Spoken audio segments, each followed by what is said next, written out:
অধিকাংশ সৌদি প্রবাসীরাই আমাদেরকে প্রশ্ন করে থাকেন যে ভাই, আমি আমার কফিলের অনুমতি ছাড়া কিভাবে কাফালা হতে পারবো। এই প্রশ্নটি বর্তমান যুগে সৌদি আরবের অধিকাংশ প্রবাসীরাই আমাদেরকে করে থাকেন। তো আজকে আপনাদেরকে 10টি কন্ডিশনের নাম জানিয়ে দিব। এই 10টি কন্ডিশনের একটি কন্ডিশন যদি আপনার সাথে মিলে যায়, তাহলে আপনি আপনার কফিল কিংবা আপনার কোম্পানির অনুমতি ছাড়াই অন্য জায়গায় কাফেলা হতে পারবেন। আপনার কফিল বা আপনার কোম্পানি আপনাকে কোনো কিছুই করতে পারবেন না। প্রথমে আপনাদেরকে জানিয়ে দিচ্ছি, আজকে যে 10টি কন্ডিশন আমি আপনাদের সামনে উপস্থাপনা করব, এই 10টি কন্ডিশন আমি নিয়েছি সৌদি আরবের লেবার লয়ে যে আর্টিকেলটি আছে, ওই আর্টিকেল থেকে আমি এই 10টি কন্ডিশন নিয়েছি। এটা আমার বানানো কোনো কন্ডিশন না। এই সৌদি আরবের লেবারদের জন্য যে আর্টিকেলগুলো আছে, এই আর্টিকেলগুলোর মধ্যে আপনারা গেলেই, ওইখানে গেলে আপনারা পেয়ে যাবেন যে এই 10টি কন্ডিশনের মধ্যে একটি কন্ডিশন যদি আপনার সাথে ঘটে থাকে, তাহলে আপনারাও চাইলে কফিলের অনুমতি ছাড়াই মক্তব আমলে অভিযোগ দিয়ে অন্য জায়গায় কাফেলা হয়ে যেতে পারবেন। আপনার কফিল বা আপনার কোম্পানি কোনো কিছুই করতে পারবে না। প্রথমে আপনাদেরকে জানিয়ে দিচ্ছি কোন কোন 10টি কারণে আপনারা কফিলের অনুমতি ছাড়া অন্য জায়গায় কাফেলা হতে পারবেন। এই ভিডিওটি অনেক গুরুত্বপূর্ণ এবং অনেক ইনফরমেটিভ একটি ভিডিও হতে যাচ্ছে। ভিডিওটি সর্বোচ্চ শেয়ার করবেন, সর্বোচ্চ শেয়ার করে অবশ্যই সকল সৌদি প্রবাসীদেরকে জানিয়ে দেওয়ার চেষ্টা করবেন। এরকম ভিডিও আগে আপনারা কোথাও পাননি। আজকের এই ভিডিওটি দেখলে আপনারা একদম পানির মতো ক্লিয়ার হয়ে যাবেন যে কোন কোন কন্ডিশনে আপনারা কফিলের অনুমতি ছাড়াই কাফালা হতে পারবেন। অন্যরা হয়তো জানিয়েছে 4টি-5টি কন্ডিশন, আজকে আমি আপনাদেরকে সমান সৌদি লেবার লোড থেকে 10টি কন্ডিশন নিয়ে আপনাদেরকে জানিয়ে দেওয়ার চেষ্টা করব যে এই 10টি কন্ডিশনের একটি যদি আপনার কফিল না মানে, তবে আপনি অন্য জায়গায় কাফালা হয়ে যেতে পারবেন। অনেক গুরুত্বপূর্ণ একটি ভিডিওটি অবশ্যই সর্বোচ্চ শেয়ার করবেন। প্রথমে যে কারণটি রয়েছে সেটি হচ্ছে, যদি আপনার কফিল আপনাকে 3 মাস বেতন না দেয়, তাহলে আপনি চাইলে কফিলের অনুমতি ছাড়া অন্য জায়গায় কাফালা হতে পারবেন। দ্বিতীয় নম্বরে যে কন্ডিশনটি রয়েছে সেটি হচ্ছে, যদি আপনার কফিল সৌদি আরবে আসার 90 দিনের ভিতরে আপনার ইকামা না বানায়, তাহলে আপনি অন্য জায়গায় কাফালা হয়ে যেতে পারবেন। আপনার কফিল কোনো কিছুই করতে পারবেন না। তৃতীয় যে কন্ডিশনটি রয়েছে সেটি হচ্ছে ইকামা এক্সপায়ার। আপনার ইকামা এক্সপায়ার হওয়ার পর আপনার কফিলকে সৌদি যাওয়া থেকে 3 দিনের সময় দেওয়া হয়। শুধু আপনার কফিলকে না, সৌদি আরবের সকল কফিলকেই ইকামা এক্সপায়ার হয়ে যাওয়ার পর 3 দিন করে সময় দেওয়া হয়। এই 3 দিনের ভিতরে যদি কোনো কফিল বা কোম্পানি ইকামা না বানায়, তবেই আমাদের ইকামা এক্সপায়ার হয়ে যায়।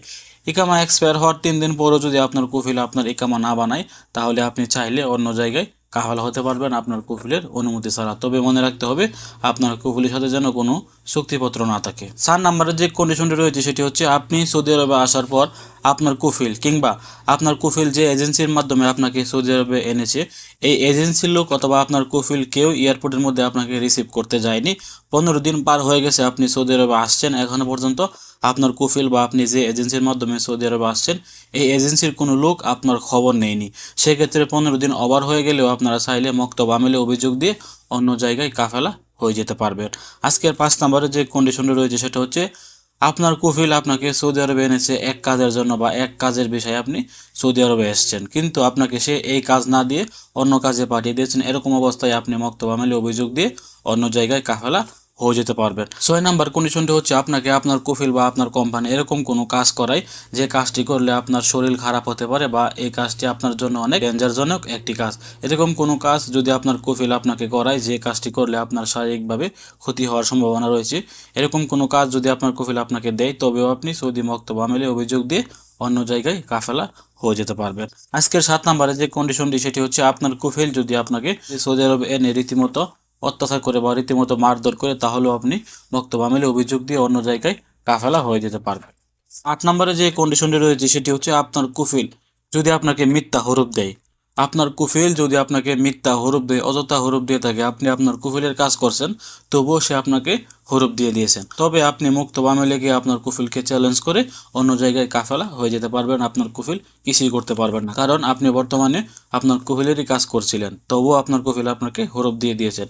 সেক্ষেত্রে আপনি শুধুমাত্র মক্তব আমেলে একটি অভিযোগ করে আপনার কফিলকে চ্যালেঞ্জ জানিয়ে আপনি অন্য জায়গায় চলে যেতে পারবেন। আজকে 9 নম্বরে যে কন্ডিশনটি সেটি হচ্ছে, অনেক শ্রমিকরাই দেখবেন কফিল বা কোম্পানির সাথে ঝামেলা হয়ে থাকে। ঝামেলা হয়ে গেলে তারা মক্তব আমেলে বা লেবার কোর্টে গিয়ে মামলা করে। লেবার কোর্টে গিয়ে মামলা করার পর লেবার কোর্ট কিন্তু আমাদের কফিল বা আমাদের কোম্পানির কাউকে কিন্তু ডাকায়। এরকম অবস্থায় যদি লেবার কোর্ট আমাদের কোম্পানি বা আমাদের কফিলকে 2বার ডাকায় বা 2টি শুনানিতে যদি আমাদের কফিল এই লেবার কোর্টে না যায় বা লেবার কোর্টে অনুপস্থিত থাকে, তাহলে এই লেবার কোর্টের রায়টি আমাদের পক্ষে চলে আসবে এবং আমরা অন্য জায়গায় কাফেলা হয়ে যেতে পারবো। মনে রাখবেন, অনেকে কিন্তু কফিল বা কোম্পানির বিরুদ্ধে মামলা করে থাকেন। মামলা করার পর এই লেবার কোড থেকে আপনার কফিলকে 2বার ডাকালে আপনার কফিল যদি 2বারই লেবার কোডে না যায়, তাহলে এই লেবার কোডের রায়টি কিন্তু সরাসরি আপনার পক্ষে চলে আসবে এবং আপনি অন্য জায়গায় কাফালা হতে পারবেন। আজকের 10 নাম্বার এবং সর্বশেষ যে কন্ডিশনটি, সেটি হচ্ছে, ধরেন আপনি সৌদি আরবে আসছেন। সৌদি আরবে আসার সাথে সাথেই আপনার কফিল বা আপনার কোম্পানি আপনার সাথে নতুন একটি কন্ট্রাক্ট করে ফেলেছেন এবং 3 মাস যেতে না যেতে আপনার কফিল বা আপনার কোম্পানি এই কন্ট্রাক্টটিকে আবার টার্মিনেট করে ফেলেছেন 90 দিন। অর্থাৎ আপনি সৌদি আরবে আসার 90 দিনের ভিতরে আপনার কফিল তাড়াহুড়া করে আপনার সাথে একটি কন্ট্রাক্ট করে ফেলেছেন এবং 90 দিন না যেতেই, 90 দিন হওয়ার আগে আপনার কফিল এই কন্ট্রাক্টটি টার্মিনেট করে দিয়েছেন বা বাতিল করে দিয়েছেন। সেক্ষেত্রে আপনি আপনার কফিলকে চ্যালেঞ্জ জানিয়ে মক্তব আমলে গিয়ে অন্য জায়গায় কাফালা হতে পারবেন। আপনার কফিল বা আপনার কোম্পানি কখনোই কিছু করতে পারবে না। তো এই 10টি কন্ডিশনের একটি কন্ডিশন যদি আপনার সাথে ঘটে থাকে, অবশ্যই কিন্তু আপনারা কফিলের অনুমতি ছাড়া অন্য জায়গায় কাফালা হতে পারবেন। অবশ্যই আপনাকে মক্তব আমলে গিয়ে আগে অভিযোগ করতে হবে। অভিযোগ করে তারপর আপনি অন্য জায়গায় কাফালা হতে পারবেন। আপনার কফিল কোনো কিছু করতে পারবে না যদি আপনি সঠিক হন। তবে মনে রাখবেন, মিথ্যা কোনো কিছু নিয়ে কিন্তু মক্তব আমলে অভিযোগ করবেন না। আপনার কফিল আপনার সাথে এরকম কোনো কিছু করেনি, সেক্ষেত্রে আপনি যদি মিথ্যা অভিযোগ করেন তাহলে কিন্তু আপনার বিরুদ্ধে রায় আসতে পারে। অবশ্যই আপনার সাথে এরকম কিছু ঘটেছে, তবেই কিন্তু আপনি ওইখানে গিয়ে অভিযোগ করবেন এবং অভিযোগ করে অন্য জায়গায় কাফালা হয়ে যাবেন। এই ছিল আজকে গুরুত্বপূর্ণ একটি আপডেট তথ্য। আবারও বলছি, ভিডিওটি সর্বোচ্চ শেয়ার করবেন, সর্বোচ্চ শেয়ার করে সকল সৌদি প্রবাসীদেরকে জানিয়ে দেওয়ার চেষ্টা করবেন। কারণ হাজার হাজার সৌদি প্রবাসীরা কিন্তু আমাদেরকে মেসেজ করেন, ভাই আমি কাফালা হতে চাচ্ছি কফিলের অনুমতি ছাড়া। এই ভিডিওটি শেয়ার করে সকল সৌদি প্রবাসীদেরকে জানিয়ে দেওয়ার চেষ্টা করবেন, তারা যেন এই 10টি কন্ডিশন একবার শুনে নেই। 10টি কন্ডিশনের একটি কন্ডিশন তাদের সাথে মিলে গেলেই তারও কাফালা হতে পারবেন। ভালো থাকুন, সুস্থ থাকুন। সৌদি আরবের নিত্য নতুন সংবাদ পেতে দূরপ্রবাসের সঙ্গে থাকুন। আসসালামু আলাইকুম।